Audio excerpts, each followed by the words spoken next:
السلام علیکم ویلکم ټو میډیسن ان پښتو وذ فیاض یوټیوب چینل ته که تر اوسه مو زموږ یوټیوب چینل نه وي سبسکرایب کړئ مهرباني وکړئ زموږ یوټیوب چینل ځان سره سبسکرایب کړئ تر څو دې ته ورته نورې ښکلې ویډیوګانې تاسو ته میلاو شي. نن موږ تاسو سره راوړی د یو بل بهترین ایټم د دې فواید څه دي، د دې نقصانات څه دي، د دې ټولو پوښتنو جواب به انشاءالله تاسو ته په دې ویډیو کې میلاو شي. نو ویډیو ځان سره لایک شیر کوي او مخکې ځان سره شیر کړئ تر څو نور دوستان هم له دې څخه فایده واخلي.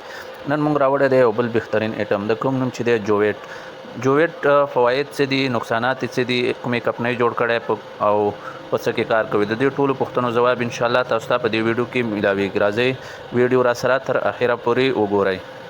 جوویټ یو ملټي نیشنل کمپنی شایګان جوړ کړی دی، خاص کر هغه کسانو ته چې عمر یې د 40 کلونو پورته شي او هغو ته د دې زنګانه ډیر زیات تکلیف وي، د دې درد نه شکایت کوي او د دې کمزورۍ په وجه باندې هغه په مزل کې د مختلفو ستونزو او مشکلاتو سره مخ وي. نو دې دپاره دغه یو ډیر بهترین ایټم دی او دې دپاره ډیر زیات فواید لري.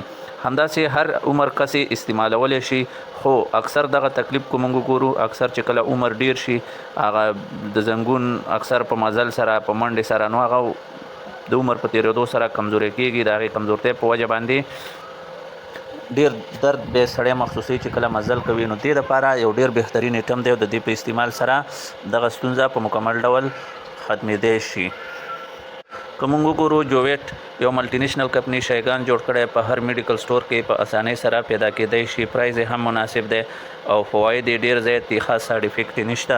نو که څوک هم د زنګون د درد، د زنګون او د پټو د کمزورتیا، د ملا د درد او داسې بعضې نورو دردونو څخه چې هغه د کمزورتیا په وجه باندې مخې ته راځي، نو د هغې دپاره جوویټ یو ډیر بهترین ایټم دی او د دې په استعمال سره د دغه دردونو او د پټو د کمزورتیا او د زنګون د دردونو خاتمه کېدی شي.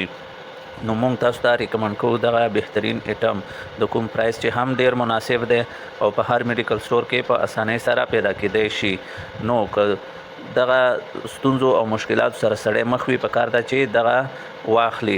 د استعمال ښه طریقه یې دا ده چې په ورځ کې 2 ټیمه سهار او ماښام استعمال شي، کم از کم 3 ډبې واخیستل شي، په یو ډبې کې 20 ګولۍ، نو 3 ډبې د میاشتې کېږي.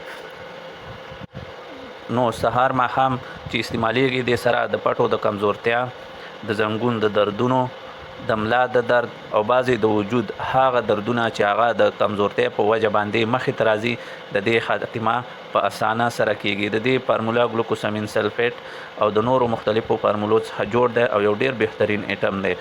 نو که څوک هم د 40 کلو عمر نه بره مور او پلار لی نور ورونه لري او هغه د دغه تکلیف سره مخ وي، نو پکار دا چې د دغه ایټم استعمال وکړه. نو دې سره هم د پټو د کمزورتیا، د ملا د درد، د زنګون د درد او د وجود د نورو مختلفو دردونو خاتمه کېدی شي. نو دا یو ډیر بهترین ایټم دی او د دې په استعمال سره د دغه مشکلاتو حل ممکن دی. نو موږ درته دغه بهترین ایټم ریکمنډ کوو چې د دې استعمال وکړئ.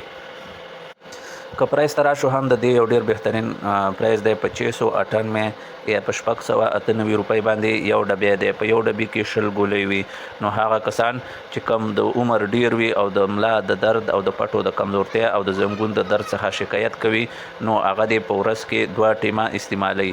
او که یو چا دردونه کم وي او د پټو کمزورتیا یې لږه وي او د ډیر درد نه محسوسوي، نو هغه کولی شي چې په ورځ کې 1 ګولۍ استعمال وکړه. د استعمال ښه طریقه یې همدا ده چې کم از کم تر 2 میاشتو پورې او له حد اقل تر 1 میاشتې پورې استعمال شي. نو دا یو ډیر بهترین ایټم دی او د دې ایټم په استعمال سره د دغه دردونو، د پټو د کمزورتیا او د نورو مختلفو دردونو خاتمه ممکنه ده.